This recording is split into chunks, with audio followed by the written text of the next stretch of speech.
Very good morning, students. In the previous lecture, we have looked at how to calculate the length of the reinforcement and then the layout of the reinforcement layers based on the tensile strength of the each reinforcement layer and then the thickness of the compaction the soil compaction layer. And now in this lecture, let us look at how to verify the safety of these layers against pullout and rupture type of failures. Okay, just to briefly highlight, let us look at our the layout that we had discussed in yesterday's lecture. We had totally 9 layers of reinforcement spread over 6 meters of wall.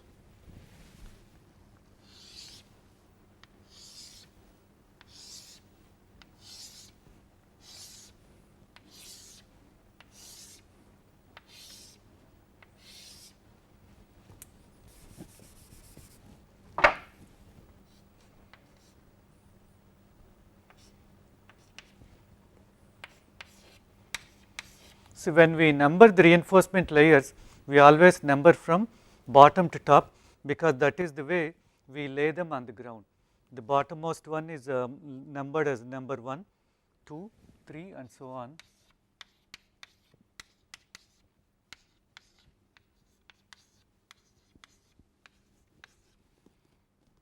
And our spacing that we have designed is like this.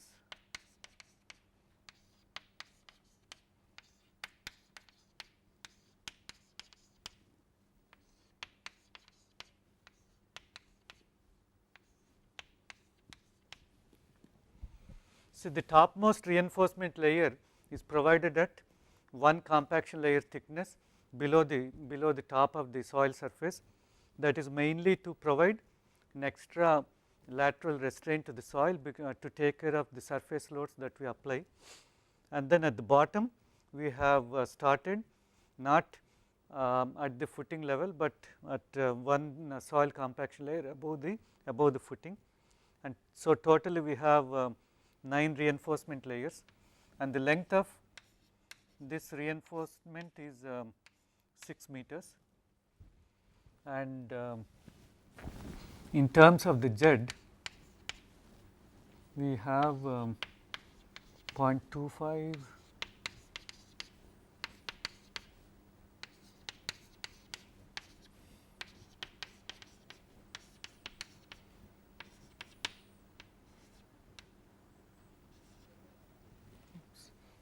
somewhere 25, 0.75, 1.5, 2.25, 3, 3.5, 4.5, 5.25.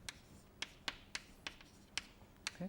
So, these are the vertical depths at which different reinforcement layers are provided. And now let us calculate the forces that are transferred into each layer, and then check for their rupture and pull out capacities.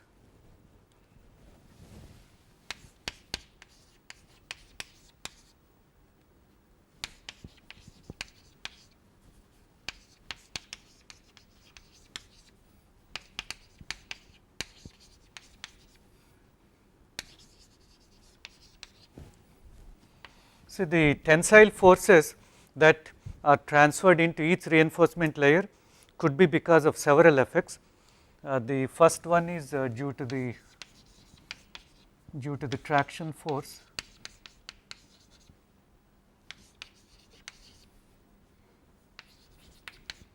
at the top surface.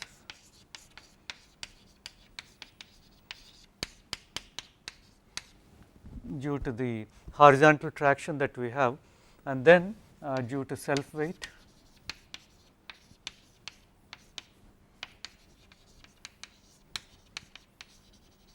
and surcharge loads,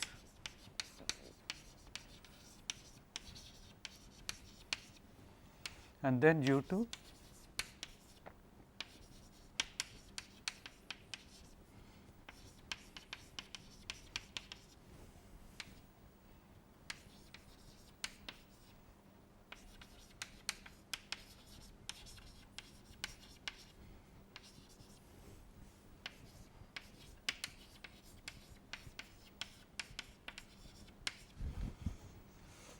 So, the reinforcement force could be because of a combination of these 4 effects, and just for the purpose of calculations, let us give some dimensions. Let us assume that we have a footing on top through which our lateral force Fh of 25 was applied, and now we have to check the amount of force that is transferred into each of these reinforcement layers, and for that what we have seen is that we have some contributory area into each layer, and the topmost, as we discussed, the contributory area for each reinforcement layer is half the spacing above and half the spacing below, and when we go to the topmost reinforcement layer, because that being the top one, it has to take care of all the soil above that, that is the topmost layer will take care of the 0.25 meters of soil above that, and then half of this spacing, that is 0.5 by 2.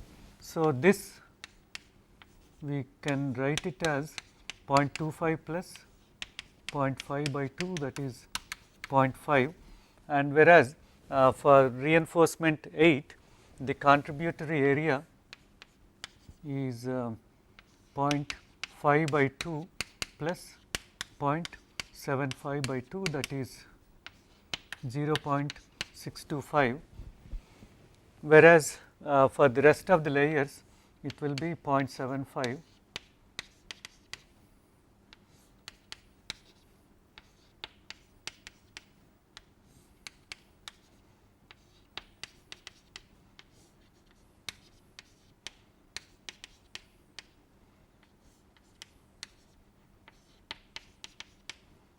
And once again because the spacing here is different, so the reinforcement layer will take the load from half the spacing above, that is 0.75 by 2, and half the spacing below, that is 0.5 by 2. So, this is 0.625, and then the bottommost reinforcement layer will take the load from a height of 0.5 meters. And now, let us individually calculate the forces that are transferred because of several effects. Let us say that the first one is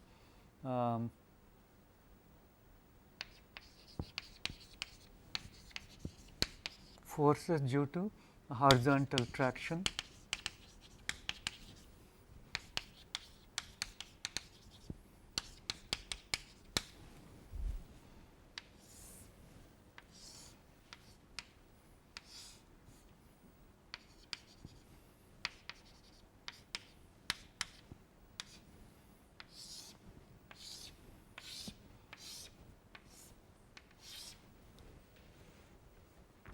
The forces due to the horizontal traction, we assume that the force is transferred only into some reinforcement layers that are within the Rankine active wedge drawn from behind the footing. So, in this particular case, because our friction angle is 35 degrees,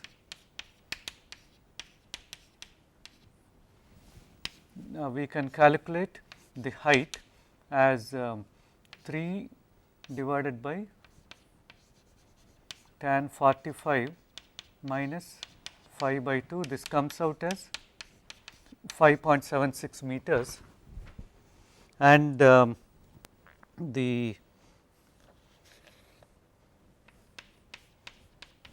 tensile force at any depth z, we can write it as 2 Fh by h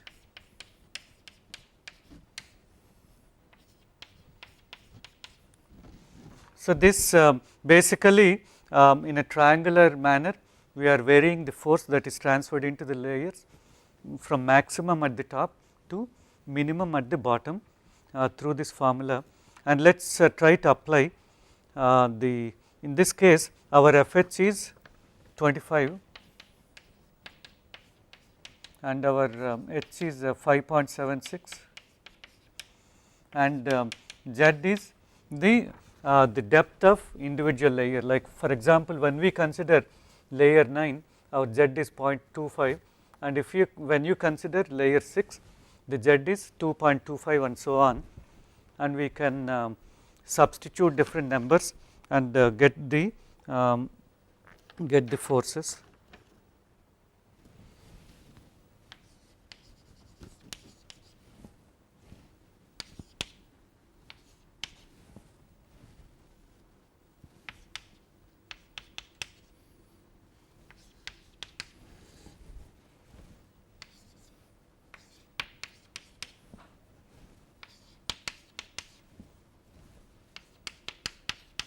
So, I am basically substituting the different quantities in this formula, and I am getting the forces that we have.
The different reinforcement layers, they have different forces. The peak force is not exactly at the top, but at some depth, because it is not just simply a triangular variation, but SV is also playing an important role, because for that particular layer 7, the SV is higher 0.75 compared to the other upper layers. So, the force is more at the top. So, if you plot a graph, it varies something like this, and at the bottom of the wedge at 5.75 meters, the force is nearly 0. It's actually 0.04 or something, but I have just taken it as 0. And now this force has to be added to the other effects, and let us calculate the force because of the other effects.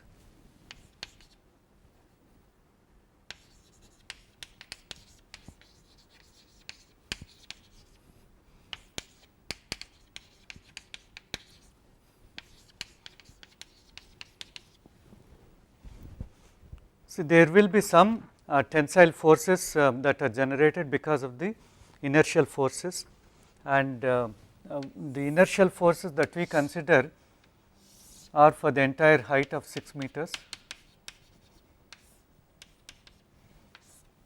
and we take this Rankine wedge and calculate the weight, and then the weight plus the Q effect. So, and then we multiply with the inertial coefficient that we have estimated earlier to get the inertial forces that are generated, and we transfer them into the reinforcement layers. So, our RV is the total vertical force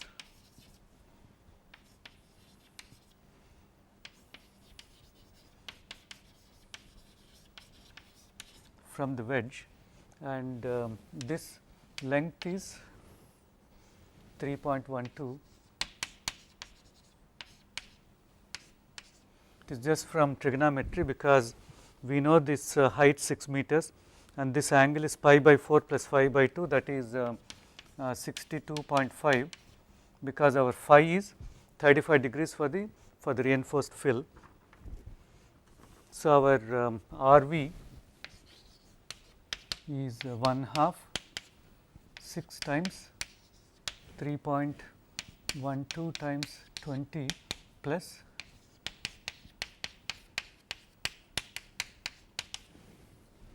so this total force comes to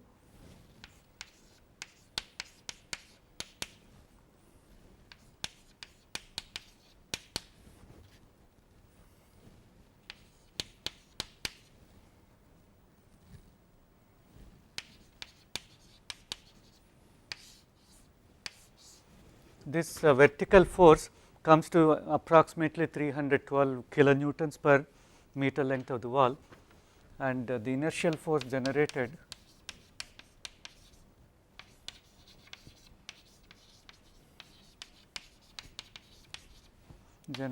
is RV times alpha m.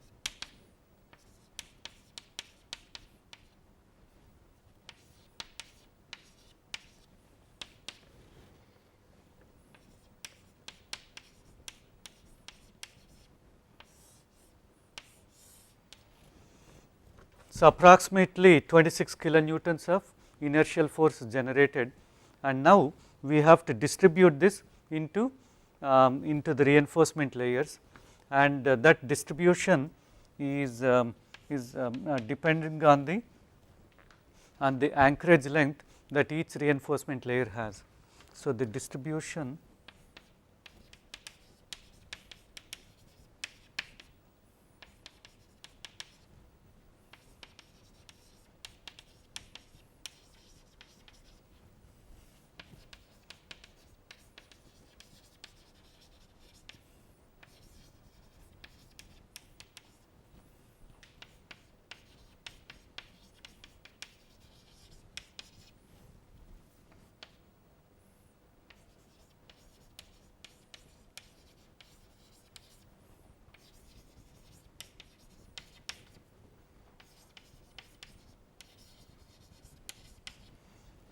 so what we do is the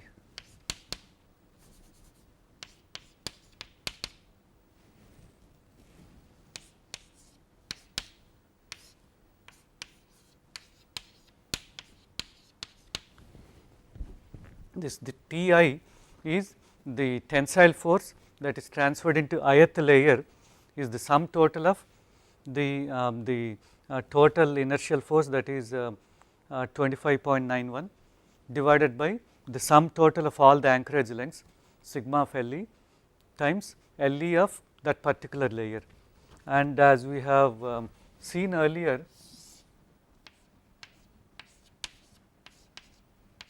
the Le is the length of the reinforcement that is embedded into the passive zone of the soil, that is beyond the rupture plane.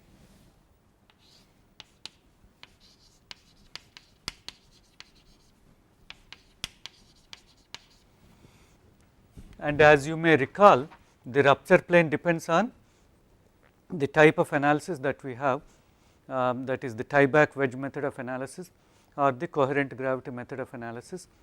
In the tie-back wedge method, we assume a simple Rankine active rupture surface that is applicable for flexible type of reinforcements, and the other type of failure is the coherent gravity type of analysis that has a bilinear wedge that has a slightly different shape of the rupture plane. And now our Le of I is just simply Le minus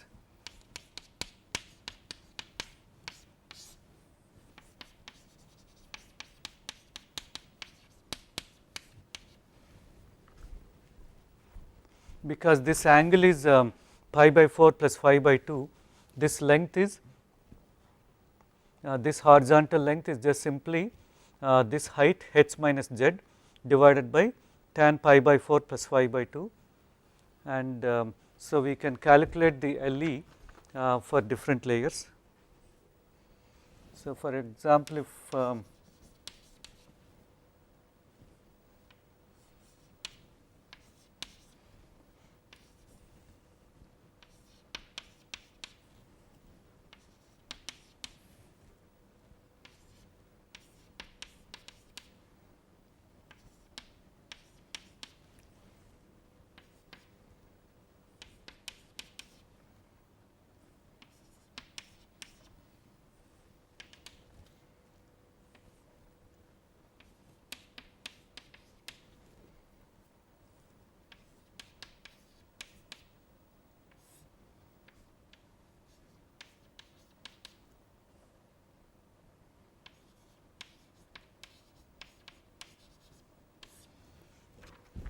So, we can calculate the anchorage length in each of these reinforcement layers, and the sum total comes out as nearly 40 meters. And now, this inertial force of 26 kilonewtons is distributed into each layer in terms of the anchorage length, and obviously the topmost reinforcement layer has the least anchorage length, because our rupture plane is expanding as it goes up. So, our anchorage length reduces, and as we come down the anchorage length is more. So, the maximum anchorage length that we have is 5.87 for reinforcement layer 1, and minimum is 3 meters at the topmost reinforcement layer. And now, let us distribute the reinforcement force into each of these layers.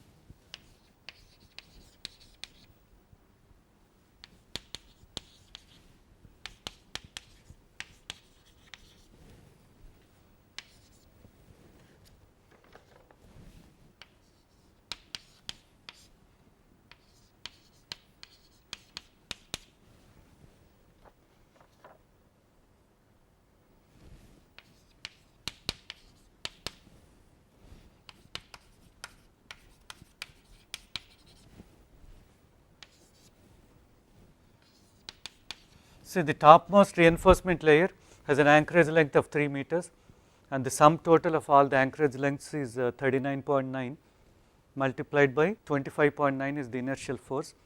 So, the force in the topmost layer is 1.96, and similarly if we calculate in layer 2 we have 2.12, and layer 7 2.38, and layer 6 2.64.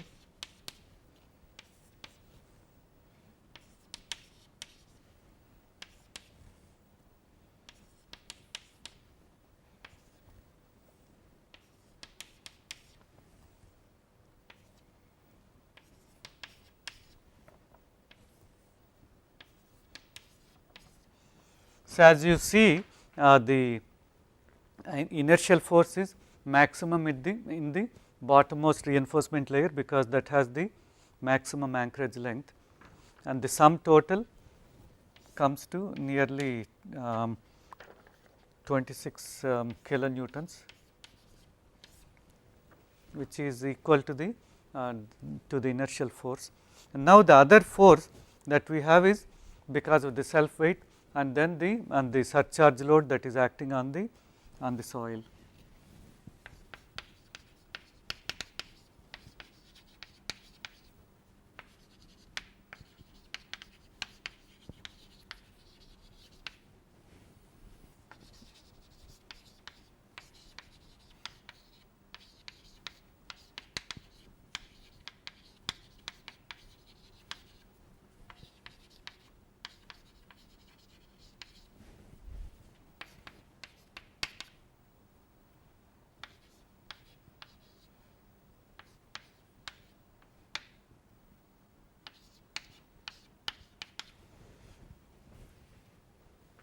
How we calculate the tensile force is using this equation, the Kr multiplied by sigma Vb, that is the Meyerhof pressure at the level of the reinforcement layers, and then Sv of Z is the contributory area corresponding to each of these reinforcement layers.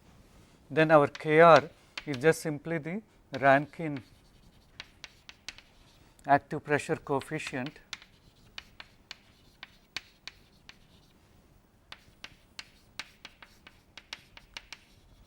that is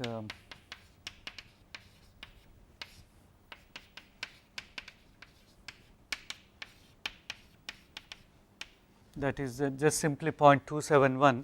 So, now let us apply this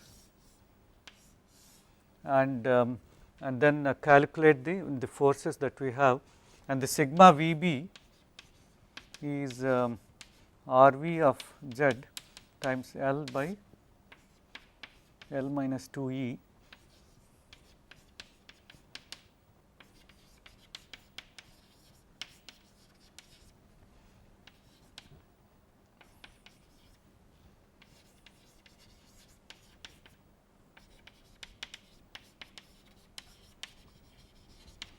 So, the sigma VB is the RV of Z, where the RV is the total vertical force at the level of reinforcement, is actually I will say total vertical force, and L is the length of the reinforcement divided by L minus 2E.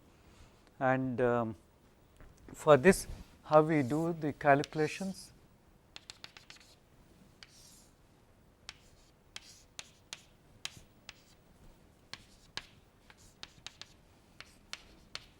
Let us say that we consider this particular reinforcement layer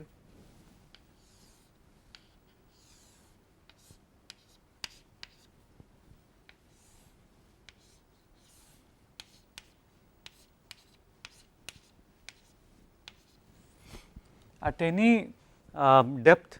We have some overturning moment that is coming from the backfill, and because of that our vertical pressure is not uniform, it varies along the length, and Meyerhoff's distribution is the most appropriate one, because we use granular soils, and the Meyerhoff's data shown that there is a loss of contact over a length of 2E between the footing and the soil, and so our so we assume that our pressure is distributed only over this length. So, our RV is gamma Z times L plus QD plus QL times L, and our overturning moments, because of the backfill pressures, they are like this: KAB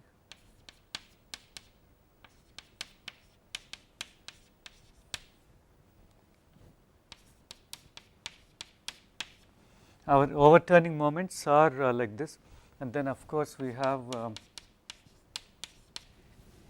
the lateral force Fh. So, that is Fh times Z, and we can apply this for different layers, and I will just illustrate for let us say two layers. So, the layer let us first consider layer 9, where our Z is 0.25 meters,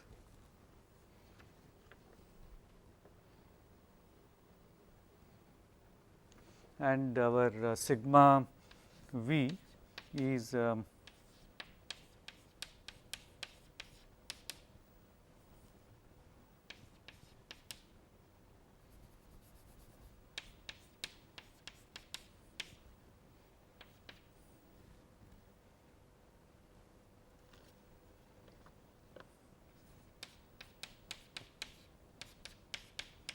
our sigma V is 45 kilopascals,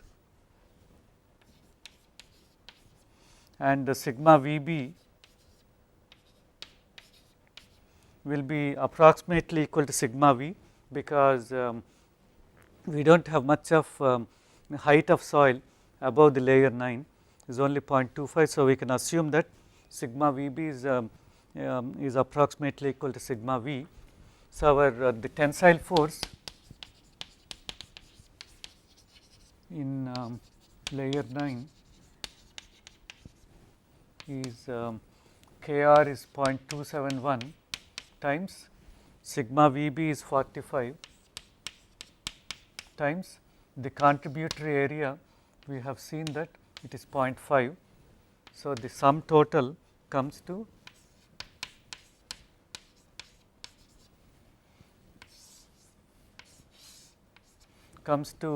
6.15 kilonewtons, and similarly let us calculate the tensile force in one of the bottom layers. Well, for illustration purpose, let us consider the force in layer 2.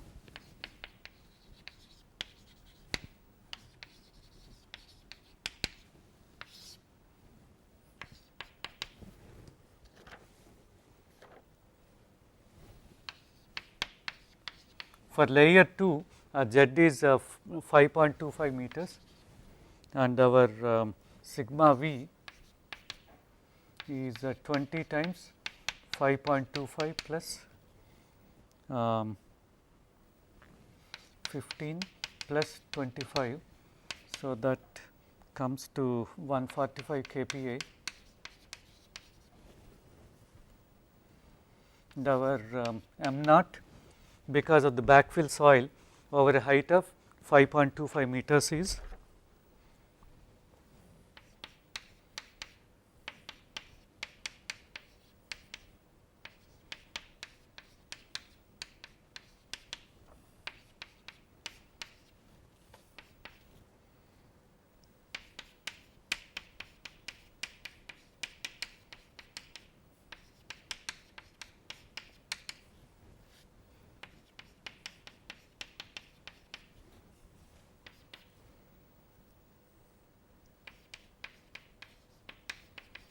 the total overturning moment comes out as 459.7, and our RV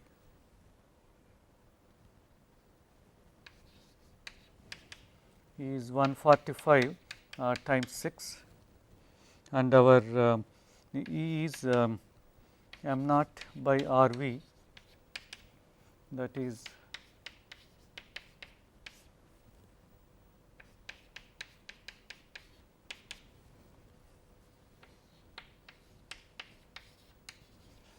our eccentricity at this depth is 0.528 meters. So, our sigma Vb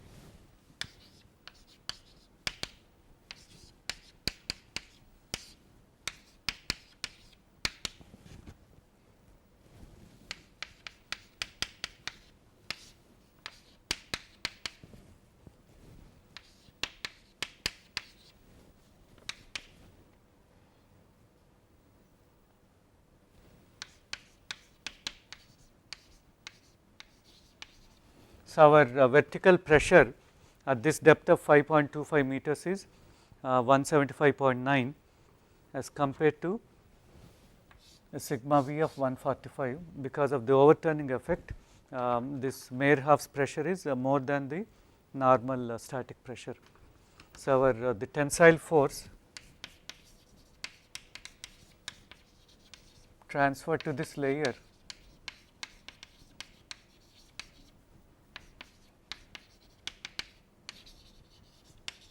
is Kr times sigma Vb times Sv of z, that is 0.271 times sigma Vb is 175.9 times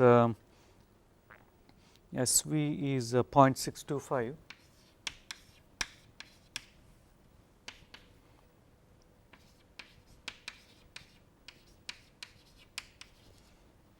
So, the force that is transferred into layer number 2 is 29.8, and similarly if we do all these calculations, we can just list out the forces in different layers.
So, we see that as we go down the reinforcement forces are increasing, mainly because our vertical stresses are increasing. So, now if we sum up all these forces, all the three forces, we will get the total tensile forces that are developed in each of these layers. We will just consider two typical layers for these calculations. Let us consider the total force in layer number 2.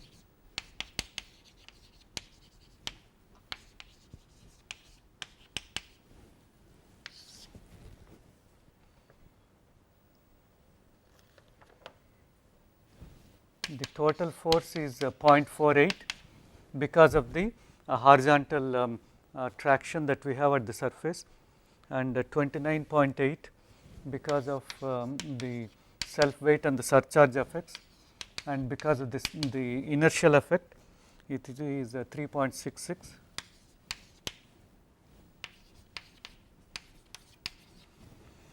So, our total tensile force including all the effects in layer number 2 is nearly 34 kilonewtons.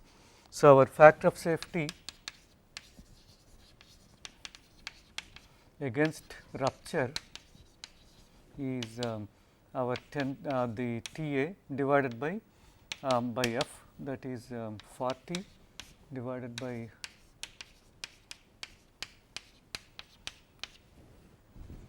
So, we do not look for any factor of safety against the rupture, because the TA that is already factored to account for several factors like the degradation due to the environmental factors, degradation due to the construction effects, then the time effects and so on. So, so if we get anything more than 1, that is that's sufficient as for factor of safety against rupture.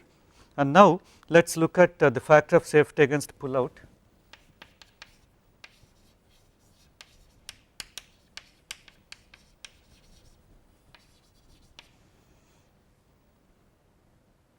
And our LE for layer number 2 is 5.61, and as we have considered earlier, only the permanent loads are considered for calculating the factor of safety against pullout. We do not consider the live loads. So, our so I will just write it here.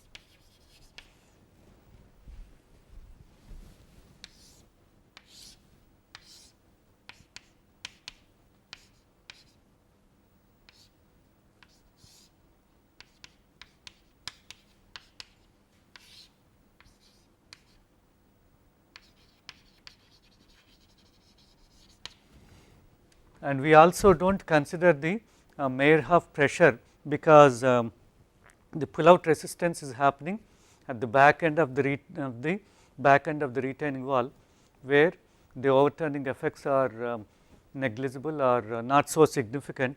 So, we use only sigma V and not sigma VB. So, the sigma V at z of 5.25 meters is 5.25 times 20 plus 15, that is 100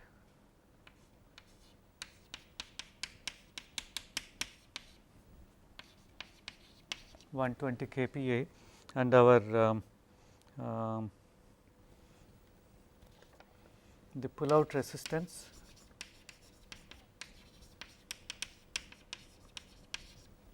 is 2 times mu times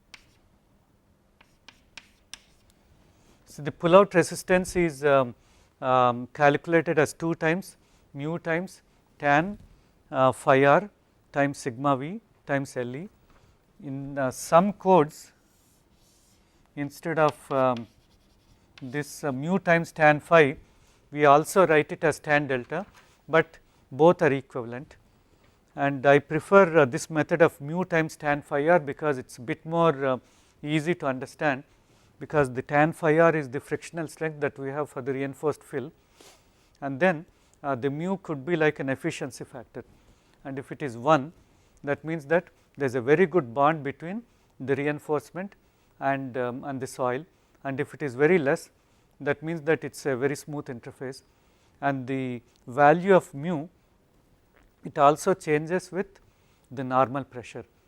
At very low normal pressures, the mu can be much more than 1, it could be of the order of 1.2 to 1.3 because of the effect of dilation, because of the dilation, as you know, increases the normal pressures locally, where the soil is trying to expand against the applied pressure, and because of that the mu could be high at very shallow depths, and at very large depths where the dilation is not so significant, our mu could be low, and the average mu that is observed for most types of geogrids and geotextiles is about 0.8 or 0.7 for very smooth materials like polymeric strips, and for steel strips also it is about 0.65 to 0.7, and let us assume that our mu is 0.8 just for the illustration purpose. So, our the pullout resistance R is 2 times 0.8 times tan 35 times the sigma v, that is 120 times LE, LE is 5.61, that comes out as 700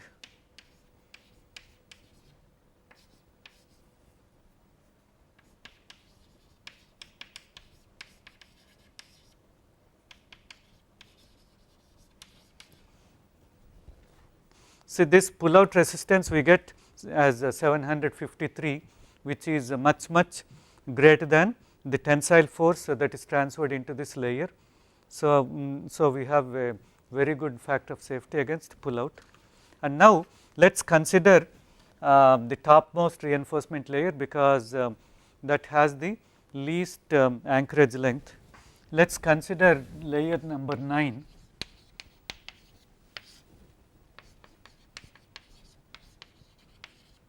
Total force is 12.26,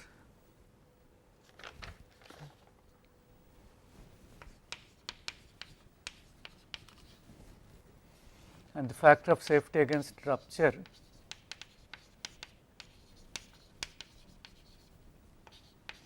much greater than 1, because our allowable tensile strength is 40 kilonewtons, and our LE is 3.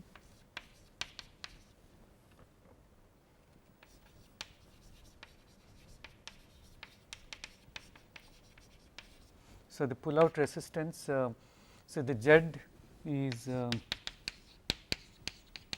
0.25 meters. So, our pullout resistance is 2 times 0.8 times tan 35 times the sigma v, that is 0.25 times 20 plus 15 times 3. This comes to 67.2 kilonewtons, which is much more than 12.26 kilonewtons, therefore safe.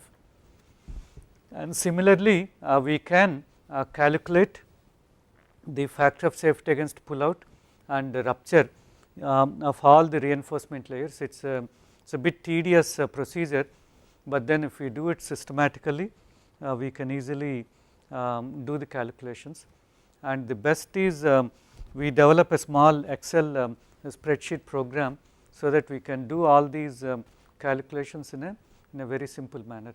Okay, that we will see in the next lecture. Thank you.